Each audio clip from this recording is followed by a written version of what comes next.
जय श्री कृष्ण। भगवान कृष्ण गीता के तीसरे अध्याय के प्रथम चैप्टर से अर्जुन को ये समझाने का प्रयास कर रहे हैं कि संसार में मनुष्य कामना से ग्रस्त है तो सत्य को प्राप्त नहीं कर सकता। वो अपने कर्म पर अडिग नहीं हो सकता, अपने कर्म को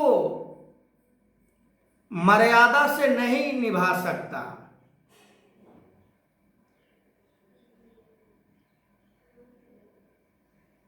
कामना इंसान को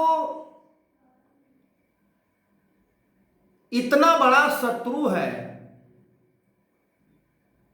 कि जिसका शब्दों में उल्लेख नहीं किया जा सकता है, क्योंकि मोक्ष की सवाल इस जन्म के साथ जुड़ा हुआ है। इस मानव शरीर के साथ मोक्ष रूपी कर्तव्य जुड़ा हुआ है। इसी शरीर से मोक्ष को प्राप्त करना है मनुष्य को, क्योंकि मनुष्य 84 लाख योनि से भ्रमण करके और ये मनुष्य का शरीर धारण किया है। और इस शरीर में आने के बाद भी हमारे मन के अंदर तरह तरह के कामना यदि है संसार को प्राप्त करने का, जो कि संसार पल पल बदलता है, इसे क्षण भंगुर कहा गया है और कहाँ ही नहीं गया है। कभी किसी क्षण में कुछ दिखता है तो किसी क्षण में कुछ, यानी एक समान ये संसार किसी पल या किसी समय में नहीं होता। कामना को आसानी से त्याग करने का भगवान कृष्ण ने जो रास्ता बताई है, वो दूसरों को सेवा करना, परहित में जीवन जीना, किसी को कष्ट ना देना, किसी को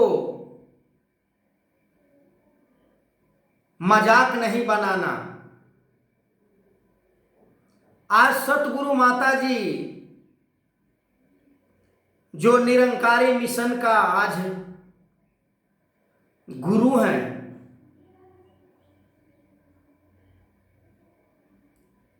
सेवा सुमरन सत्संग के माध्यम से लोगों को कामना को समाप्त करने का प्रयास कर रहे हैं। अभी हाल फिलहाल में ही हमारे भगवान समय के सतगुरु राष्ट्रपिता आए थे। कामना के ऊपर ऐसे बात कही उन्होंने कि गूंगा बहिरा भी उस बात को यदि मान ले तो जीवन से कामना समाप्त हो सकता है। सेवा सुमरन सत्संग की बात आज भी की जा रही है। सेवा सुमरन सत्संग की बात द्वापर में भी की गई। सत्संग को भागवत प्रेम कहा गया गीता के अंदर। सत्संग से हमें ज्ञान प्राप्ति होती है। ज्ञान से हम डिसाइड कर पाते हैं कि संसार में हमारे योग्य कौन सा कर्म है, किसी को कष्ट देने वाला कर्म नहीं, उस ज्ञान से हमें चूज करना है। किसी को भला करने वाला कर्म को अपनाना है। सत्संग हमें ये सिखाता है। मर कर भी किसी को सेवा करना, हंसते हंसते जीवन को बिताना, अपने स्वार्थ में ही जीवन नहीं जीना, अपने लिए संसार में केवल कामना नहीं करना।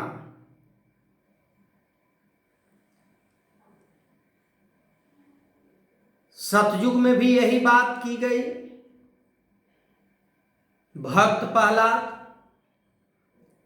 जो एक हिरण्यकशिपु राजा का पुत्र था, पर उनका गुरु नारद हुए। भक्त प्रहलाद की चीज को त्याग नहीं किया, सब कुछ त्याग कर दिया।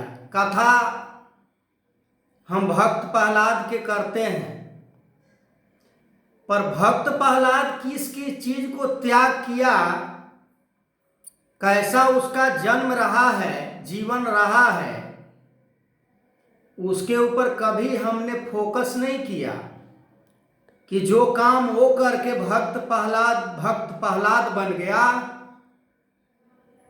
पर हम क्यों नहीं कर रहे हैं। केवल दूसरों को सुनाने से सत्संग की लाभ हमें प्राप्त नहीं होगी। सत्संग हमें कामना को त्याग करना सिखाता है।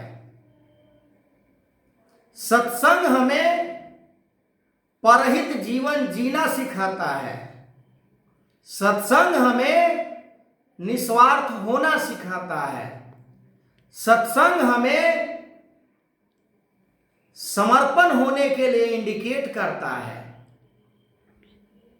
राजपिता फरमा रहे थे गंगा के किनारे कि गुरु के चरणों में समर्पण हो जाओ। क्या हम समर्पण हो गए? क्या हम संग्रह नहीं किए हैं? क्या संग्रह करने का इच्छा हमारे मन के अंदर नहीं है? बड़े बड़े इमारत, बड़े बड़े गाड़ी और हो जाए, क्या इच्छा मेरी समाप्त हो गई? केवल कहने से कुछ नहीं होता। मैं मुआ न मन मुआ, मरी मरी गया शरीर, आशा तृष्णा ना मरी, कह गए दास कबीर। गौर करना होगा इन बातों को। यदि परमात्मा को प्राप्त करना है तो इन बातों से रूबरू होना पड़ेगा। आगे मैं इस वीडियो को कंटिन्यू करूंगा। तब तक के लिए जय श्री कृष्ण।